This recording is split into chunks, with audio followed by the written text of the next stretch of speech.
Hello, good afternoon, and welcome to European Chats, which is a forum that brings together activists and stakeholders in the network of the European Movement International to talk about the issues that have to do with the COVID-19 recovery, but also all the issues surrounding the future of Europe.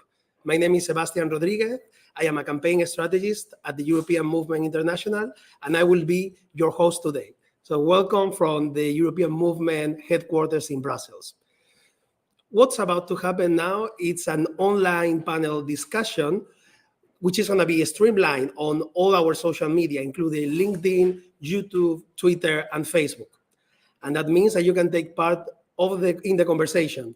You can do so by sending your questions to us or to one of our speakers throughout the event. Sending your questions is very easy. You simply need to post them as a comment in whichever social media platform that you are following us from, and we will make sure that we bring those questions to the speakers at the very end of our discussion.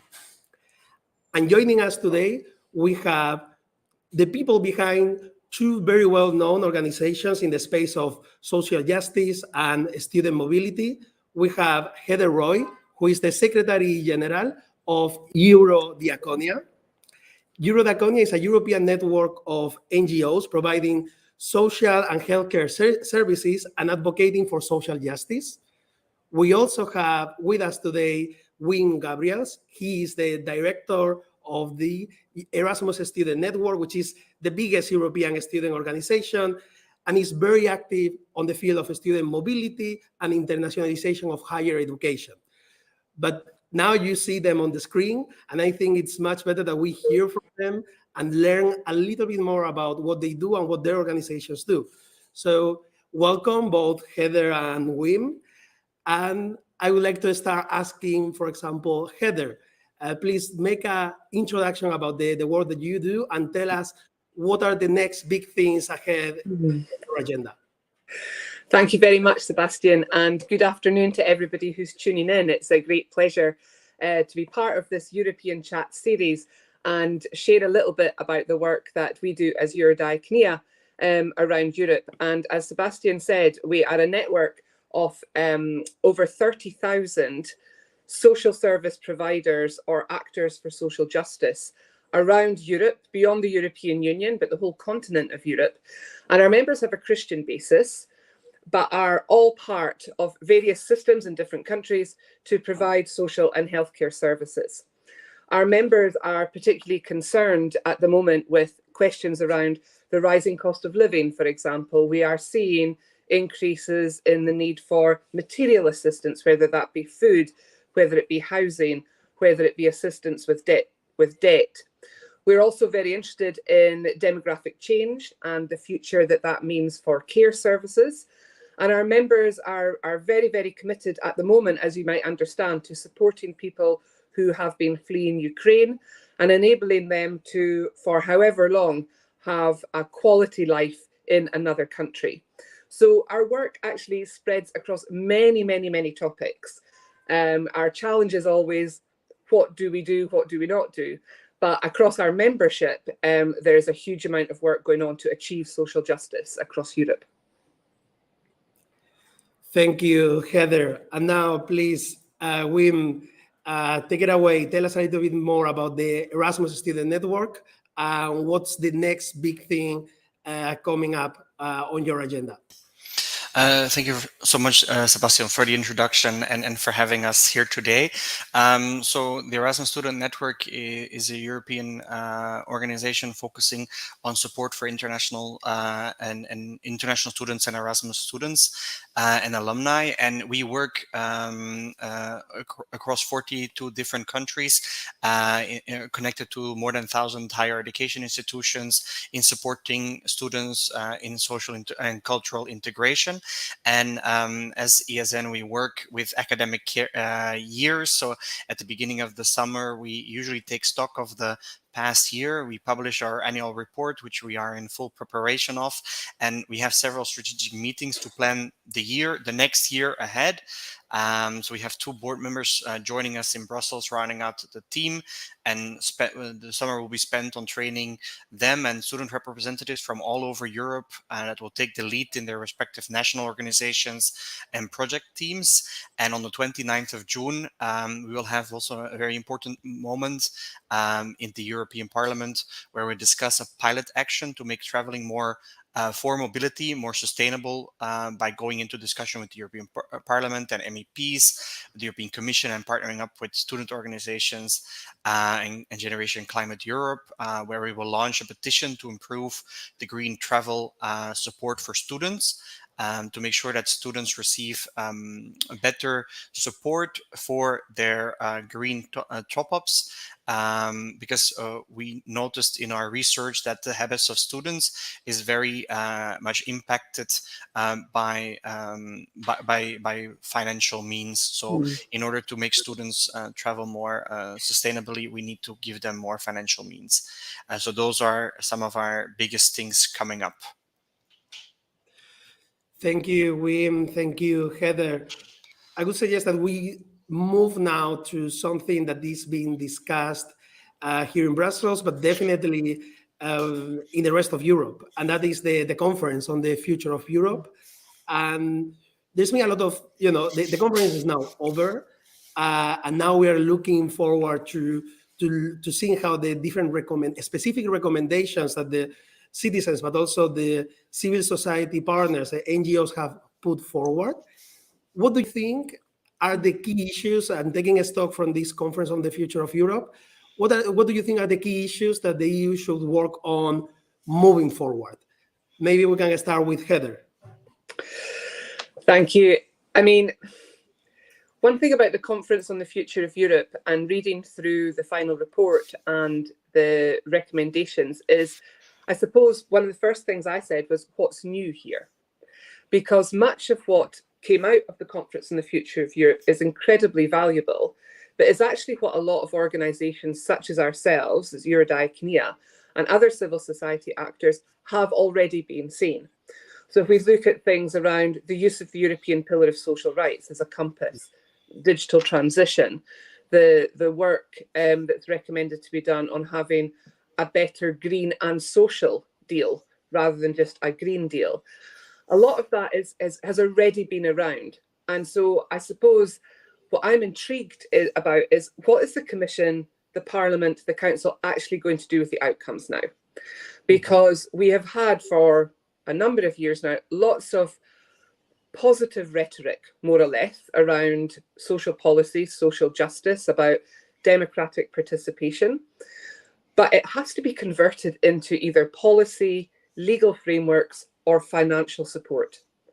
That's the ecosystem that needs to be created to actually implement what's come out of the conference on the future of Europe. And I still question if that's really where we're going to go. And I suppose one of the challenges is that the conference has taken place in the middle of the current Commission, where a lot of things on the agenda were already set by the Commission in the end of 2019. And are they going to adjust their programme for the remaining years of this Commission? And what role will the Parliament play in trying to convince the Council to take on some of these points? Because I can say from our perspective in the social policies area, it is increasingly difficult to get the Council to look at anything legislative when it comes to social policies. So I think the outcomes are fantastic. They, in a way, they reinforce what's already been said. We know that people all over Europe want a more socially just Europe. They want a Europe that cares for the environment, that puts people at the centre. They want a social market economy, not just an economy that creates wealth for a few. But how is that going to be converted into actions? That's my question. And I think many people, many organizations that have participated in this process, we are looking forward to this. We are even from the European movement, we're even asking for the joint presidency to really take this all the specific recommendations into account, including those that, for example, involve treaty changes. So I don't think after all that effort, we need to keep moving forward based on those conclusions. But I wanted to ask Wim Gabriels from the Erasmus Student Network, do you share this analysis? Do you share that optimism in the sense of how positive the proposals are? And again, do you share the same concern whether these are going to be actually taken into consideration? Yes, I think indeed I would have to agree with Heather in that sense that we are very happy to see many of the issues that are being brought up in the final report, and the fact that the Erasmus program is put forward as one of the carriers of change across Europe, because this is something we fully agree on, and it's something that we have been advocating for. So it's very nice to see it compounded and stressed how important the role of education is in this regard. I think on the other hand, Heather is very correct in stating that well, now we would like to understand a bit better on what are the next steps, what are our next priorities going to be, because from our side it is indeed true that we really care about the main priority, which is mobility opportunities for all young people, making sure that people engage and bring Europe closer together. And when it comes to that, I would like to see more work with the member states in actually compounding and implementing change towards higher education systems, and how we can actually implement this on the ground, making sure that actual systemic change happens, and it doesn't stay with nice reports at the end. Yeah, I want to continue touching upon that topic because it's, I think for those who are following the process, there are still many questions unanswered, and we are following closely. But I want to bring I would like to offer the people who are following us better understanding of what each organization does. So we will come to the Conference of the Future of Europe a little bit later. Now, Wim, we stay with you. You held the first ever Erasmus Generation meeting in Portugal last April. Tell us about what it was, how it went, what are the main feelings about this event, and how this is contributing to the work that you do at ESN. All right.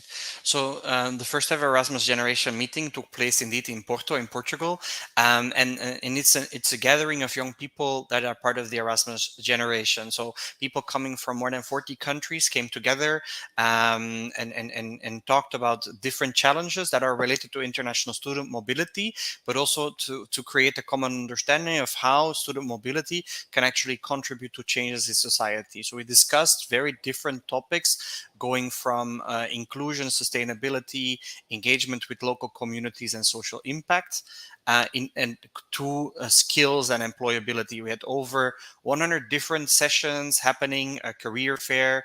We had also a mobility fair, several moments where everybody also were brought together. We had an extended award ceremony where, for example, Thessaloniki was awarded with the award for most popular Erasmus destination of the year, and a flag parade showing unity and diversity throughout the streets of Porto. And for us, this event was a very nice way to really bring topics closer to people that are our target audience, and really try and engage with people, but also bring locals into the mix when it comes to mobility fairs, sessions, etc. So it was a very nice first event, and especially because it was a long time waiting because of COVID. We had to postpone the event several times.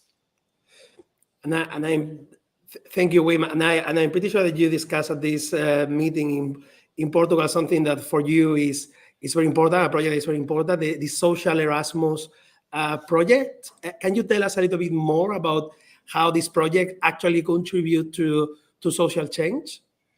Okay. Yes. So indeed, like we in a way we believe that the Erasmus program should be there to raise a generation of change makers in Europe. So we need to make sure that when students go on exchange, that the impact reaches beyond the participant, that it also impacts people around them, both in their host society during their exchange and after their exchange upon their return home. And with Social Erasmus, we try to instigate students to take part in volunteering opportunities during their exchange, to bring them in touch with local communities. And we always try to analyze how many, we try to kind of take stock every year in making sure that students in understanding how many activities take place, and then when they take place, how they contribute to topics such as the SDGs. We train our volunteers continuously on these matters because we also believe that coordination is a crucial role for having our volunteers play multiplier roles, because we see, for example, that each local outreach activity coordinated by one of our volunteers usually reaches 10 international students and 20 local people. So these type of activities kind of make sure that people engage with each other and have intercultural dialogue. And I think, at least for those who have the opportunity to go on an Erasmus year, I think we've all come across with one of your volunteers at some point. So I think this is fantastic work that they do on the ground. I want now to again go a little bit more deeper into understanding what Heather, what you guys are doing at Eurodiaconia. You have several projects, including one around homelessness, or you do projects on social services. If you can also tell us more about how you see them yourselves and these projects contributing to social change. Yeah, I think there's probably in a few areas. If I started with social services, I mean, as I said, many of our members are actually providing social services. So they're working in local municipalities and providing services that are needed by the population, whoever they may be. And so we work in sort of two areas. One is looking at how to give the best quality services. So what are the innovations when it comes to providing, for example, elderly care, or supporting young people who face challenges with their studies, or working with people who experience homelessness? What is the best way to support them in leaving that state of homelessness? So a lot of the work that we do is very much on that practical level, or that our members are doing is very much on that practical level. But what we also say is, because of what we know from what's happening locally, we know what systemic and structural change is then needed when it comes to policies. So, for example, at the moment, and we might come on to this a bit more, we are seeing a lot of discussion now on demographic change and long-term care.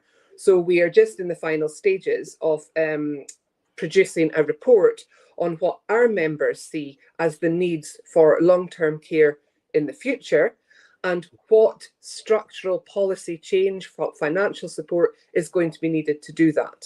We're also then looking at what does it mean to provide social services on a sustainable, environmentally green basis. And we maybe haven't thought about that before, but if we want to try and match the ambition, for example, of the Green Deal, and looking at how buildings are used, well, we need to think, what is it that needs to change in how we provide services so that our imprint, our footprint, our environmental footprint in providing those services is lowered. And that is a huge challenge. And we're just starting that work to look at, what does just transition mean in the context of providing services?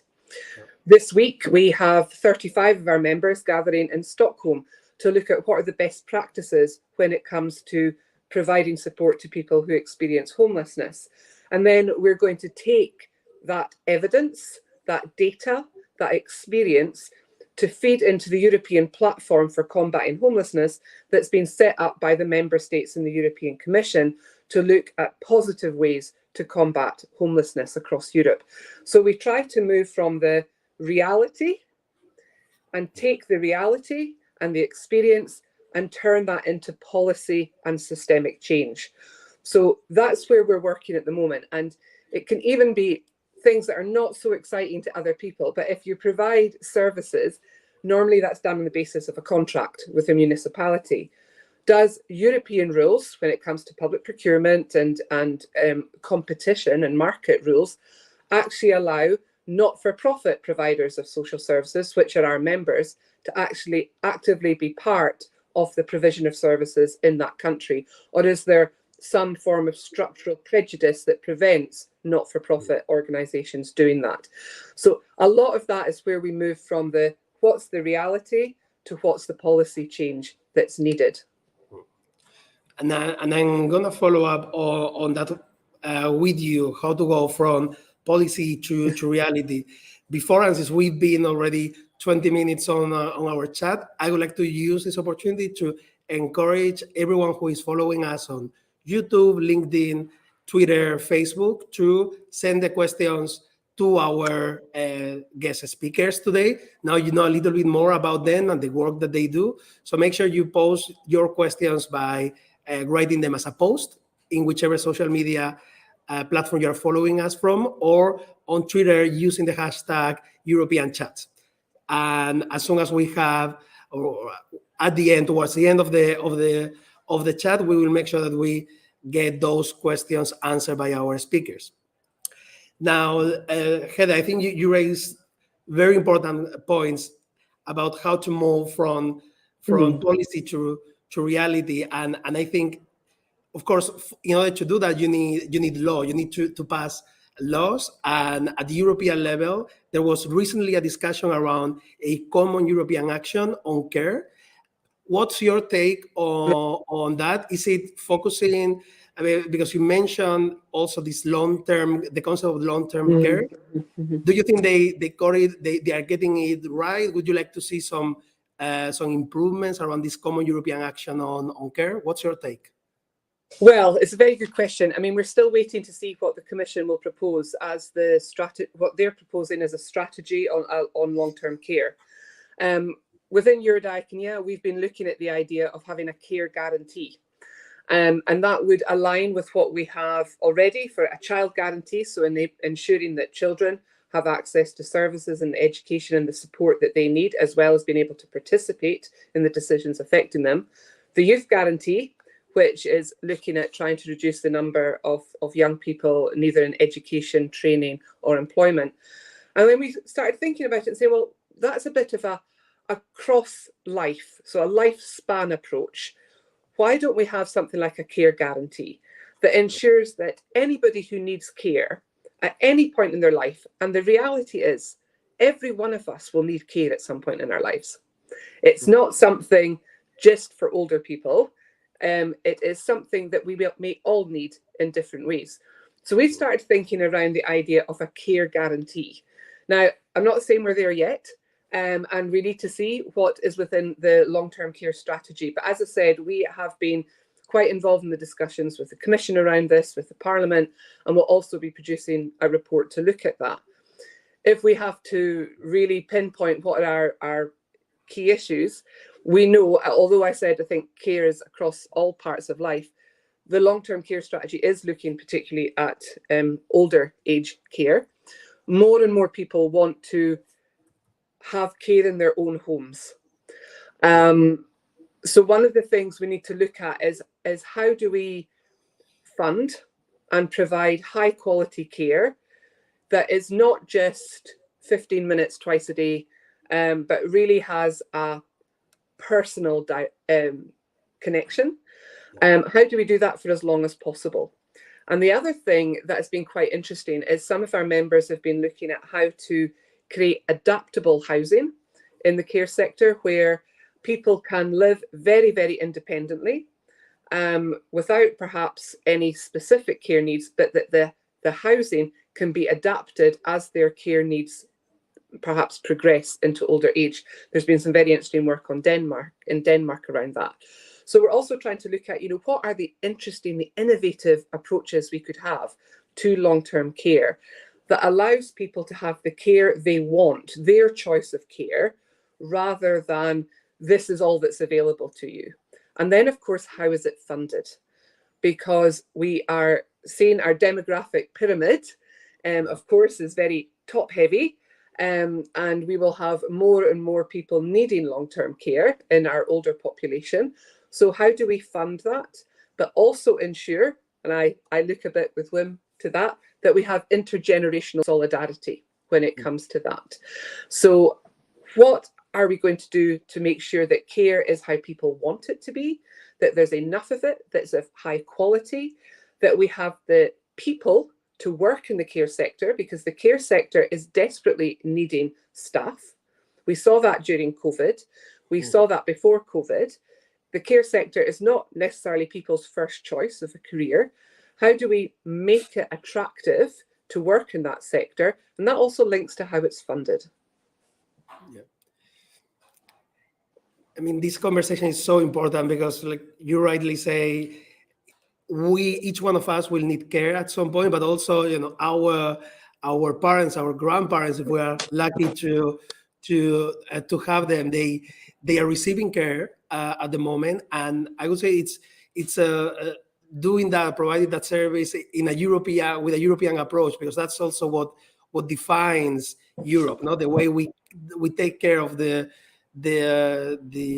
elderly, but also the people who need it the most for whichever circumstances life gives you. So if I can add something, you're absolutely right, Sebastian, because it's about our values. It's, you know, and that's also really important from the European movement international perspective as well, I think. What values do we use to design our care systems? And that also goes for other parts of from my perspective, social policies. But what values do we use? Do we see older people as a commodity, as a market where profit can be made? Or do we see this as how we care as Europe for people at different stages of their life? And I would really like to see more emphasis on the values that we have as Europe when we come to design some of these policies than always how will this work in the market. But maybe I'm an idealist. No, you are not. You are not, Heather. because talking about values, then we and showcasing European values at their best. We have also examples right here in the chat in this chat with the work that the Erasmus Student Network is doing. They have a few projects I would love to hear about. One is the Inclusive Mobility program, and the other is the Research on Social Inclusion and Engagement in Mobility. And they are basically trying to help those students with fewer opportunities. And maybe, Wim, you can tell us more about what you're intending to achieve with these two specific projects and how you're bringing European values into a very concrete, specific way. Yes, thank you very much, Sebastian, and thank you also for tying it to the concept of social values, because at the end of the day, it is very right what Heather mentioned before. At the end, we're trying to understand, okay, how do we as Europe emphasize our values? What do we stand for, and do we truly understand that these topics, these challenges that we are facing, that they are not, nation region bound, that they actually are cross-border topics that we need to face together. We, of course, we focus on educational topics. We are more related to the higher education versus the earlier stages of people's lives compared to the care topics that Heather was mentioning. But of course, at the end of the day, it stems from this belief system that we want people to have different opportunities in life, and that we want people to have equal and equitable access to different types of opportunities. And it's with that in mind that we set up this social inclusion projects that are trying to understand what are the barriers that students have in taking place in mobility opportunities, what are the regulations set by the program, and what are, for example, their personal backgrounds or their beliefs that impact their participation in mobility. We see, for example, that research shows that when young people take part in international student mobility, they're also have more opportunities for social mobility in society. So that's an important aspect, and the reason why we care on making sure that people from disadvantaged backgrounds, whether they're from socioeconomic backgrounds, rural areas, or ethnic minorities, that they are able to part in mobility opportunities. And we, for example, see that students from these backgrounds, rural areas, or ethnic minorities, they indicate that in more higher coverage of their grants, and that they need that they have issues with the fact that the grants in certain cases is only paid after 30 days after their arrival. So we've been advocating to the European Commission and the national agencies that are implementing the program that this financial support should be issued at an earlier stage. And we received today the news that actually the European Commission is trying to implement this and rolling this out from next year onward. So in that sense, that young people will receive their financial support before departure in order to cover some of the costs that they have before actually, at the first months of their exchange, whether it's flights, travel, transportation, deposits, books for their studies.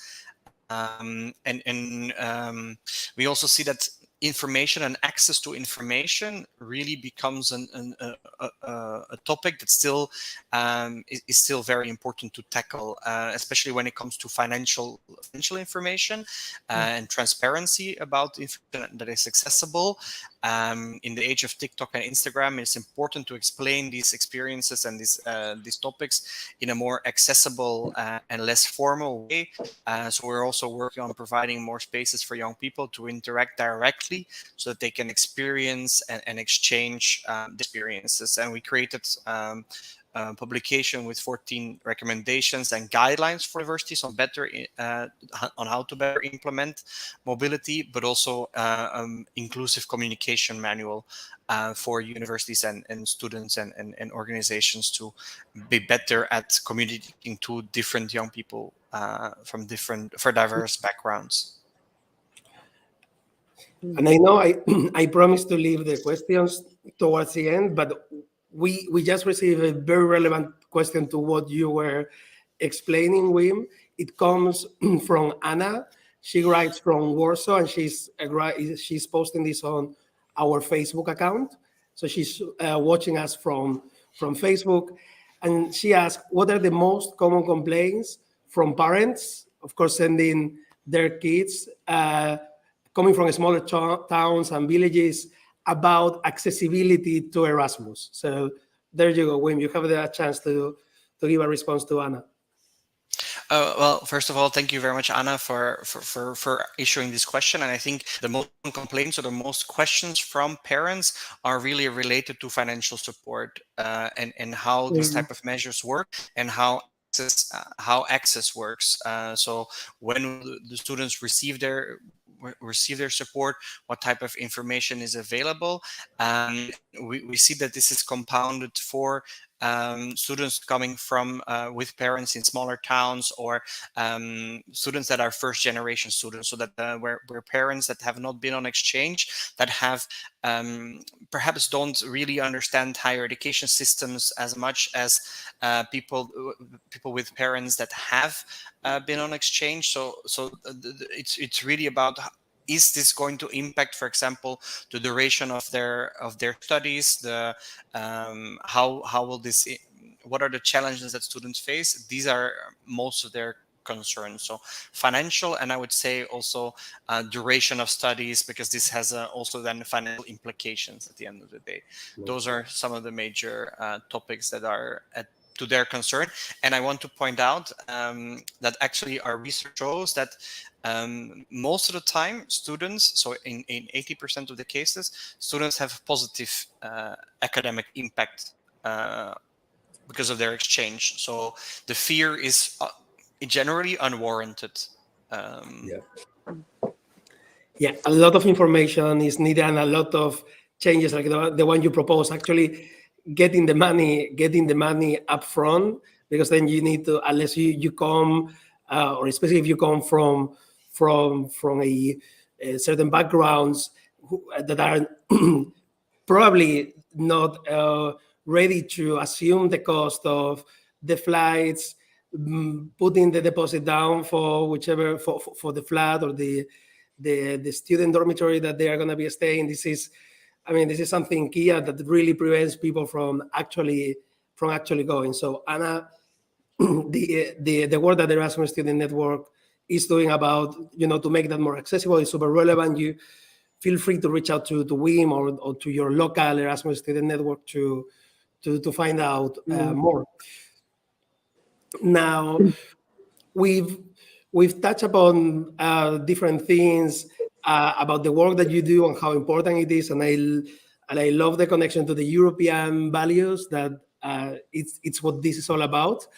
And as I promised at the beginning, I want to come back to the topic of the Conference on the Future of Europe. Now, Heather, you mentioned before demographic change and how this is going to inevitably impact long-term care as more people grow old and there are fewer and fewer people who can support them, and how to make it attractive to have people with the right skills, with the right motivation to take care of our elders. So there is a specific recommendation on demographic transition coming out from the Conference of the Future of Europe. What's your take on this? How do you think this will impact the work that you are doing if it becomes actually policy and if it becomes a reality? Yeah, thanks very much. I mean, as I said, I think a lot of what is in that recommendation is something we've already been working on. As I said, the question is about how to make care an integral part of our understanding of what we need to be providing across our life course. As I said, I think that, and this is a little bit where, there's a lot of great stuff's come from the Conference on the Future of Europe, but there was already a process happening when it came to long-term care that was already reacting to demographic change. But of course, demographic change isn't only about older people, and demographic transition is not only about older people, it's also about new Europeans arriving in our continent as well. And that means maybe not so directly in that recommendation. So I think for us, we read with interest what's in the convention, but in the conference report, but for us, it's more what's going to come out of this already planned piece of work. Will that influence will the conference recommendation influence that piece of work? I would hope so. As I said, it's not been proposed yet, and we'll also have to see what the Parliament want to do. But a lot of the ideas are already around. So we see the two as reinforcing each other rather than being separate.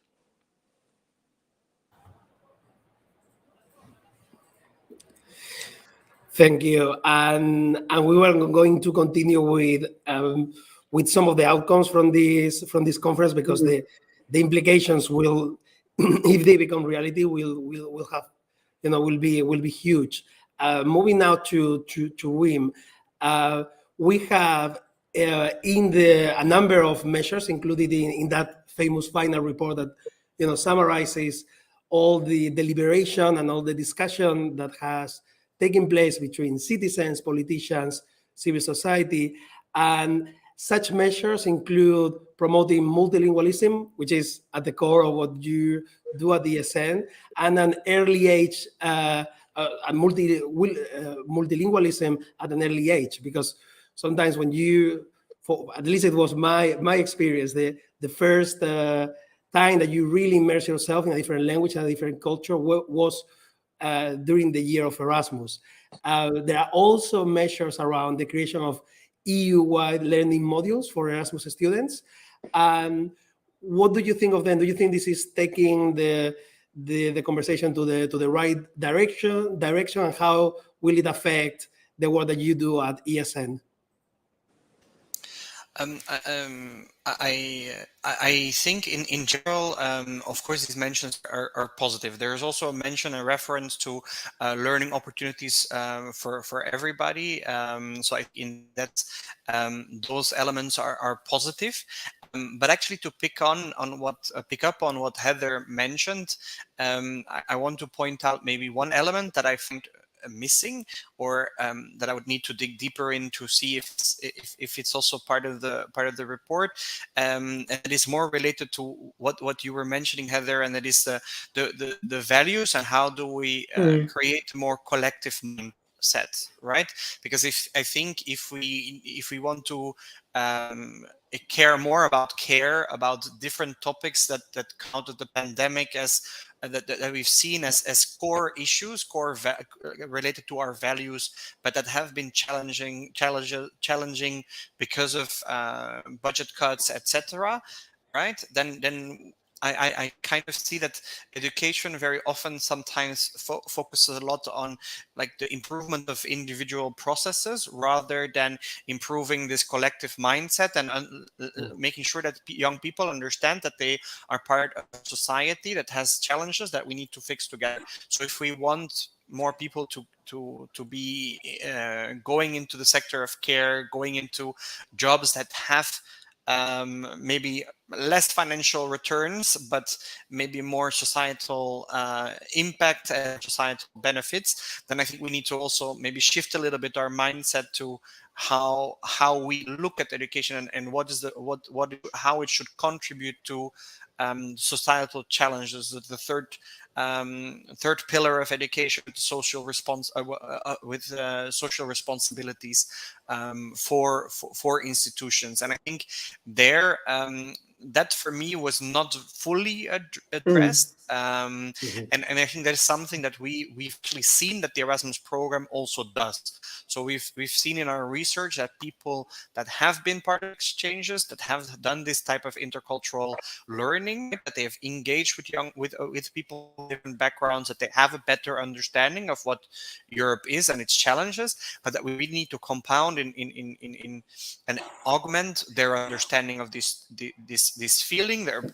So they reflect more on what it is that they've actually learned during this experience, and that then this leads to further change and interaction between people, because we still see that unfortunately not always that people engage with local people and internationally people during exchanges, so that we don't support this interaction in education systems between international and local communities, then actually unfortunately it doesn't happen in many cases. So these are things that we need to compound more, I think. Yeah, and I think also part of the answer to some of the measures around education, they also revolve around digital literacy, digital skills, and but I want to focus on the work that Eurodiaconia and Heather do, especially with those minorities who are often left behind, and I think the slogan for this social Europe is leaving no one behind, and yet we see all over again specific communities who are left behind. They and that organizations like Eurodiaconia, they work with them closely. There is a specific proposal again on digital literacy and skills coming out of the conference, and is aimed at empowering everyone, but especially these communities. And it would be great to understand a little bit the work that you do with them in terms of inclusion, in terms of helping them acquire those skills, and whether you think again these conclusions that have been discussed and deliberated for so many months, if they go in the right direction, in your opinion.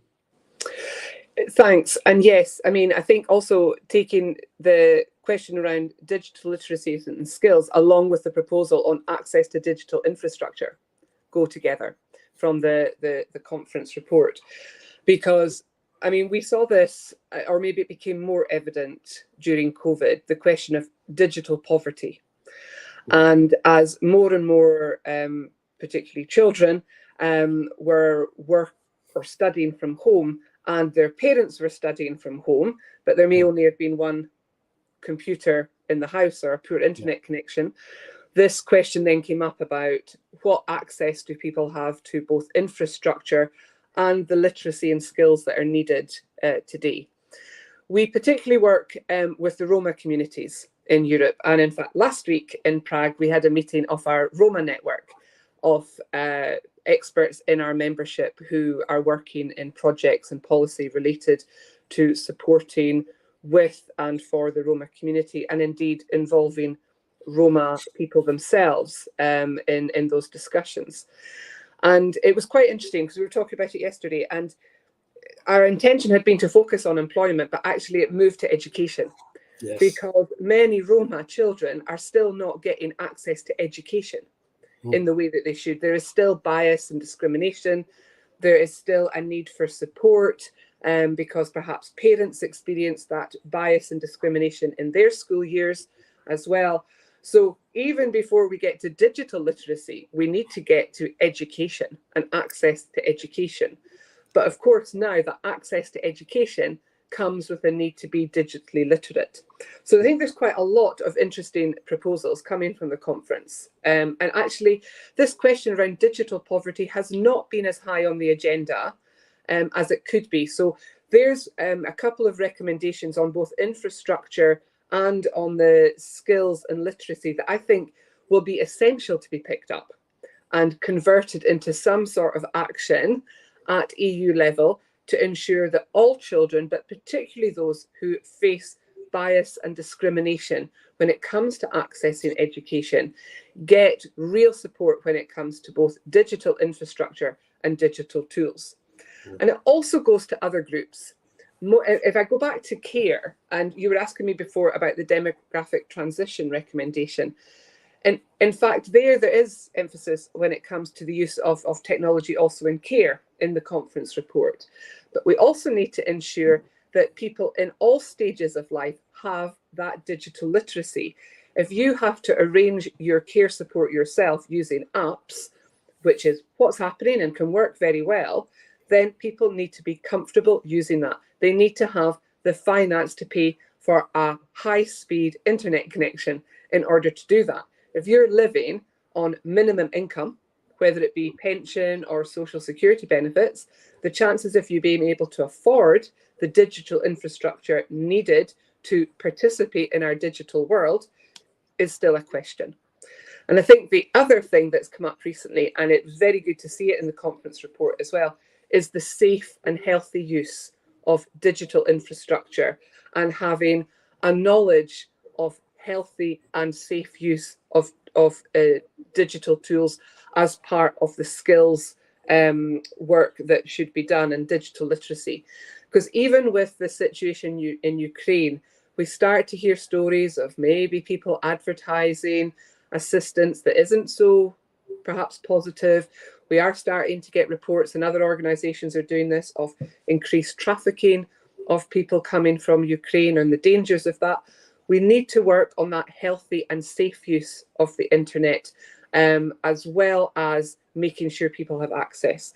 But particularly, as you've said, there are particular groups who are falling behind the "Leave No One Behind" slogan because of a lack of access to education and the digital education that's required for today. And that includes our Roma communities in Europe. Thank you, Heather. And we're approaching the end of this an hour-long chat.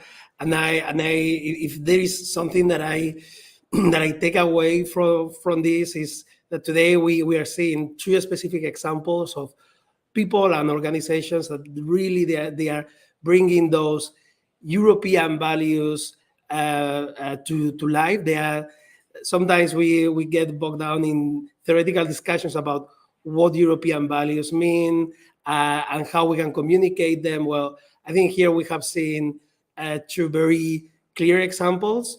in the field of care and how we care of everyone in a European way, using a European approach. Also in the space of mobility and the internationalization of higher education. And to me, this is what I'm really taking away, that European values, perhaps, they need to be shown with action, and policy, I think, is important. You need, for something to become a reality in our democratic system, we first need a law. We need a piece of paper that tells what needs to be done. But then, more important than that is working with organizations on the ground who are bringing those European values to life. I would like to ask you for concluding remarks before we say goodbye and perhaps see each other in the near future. But please, Wim, you can now have, share with us what you are taking away from this super interesting chat.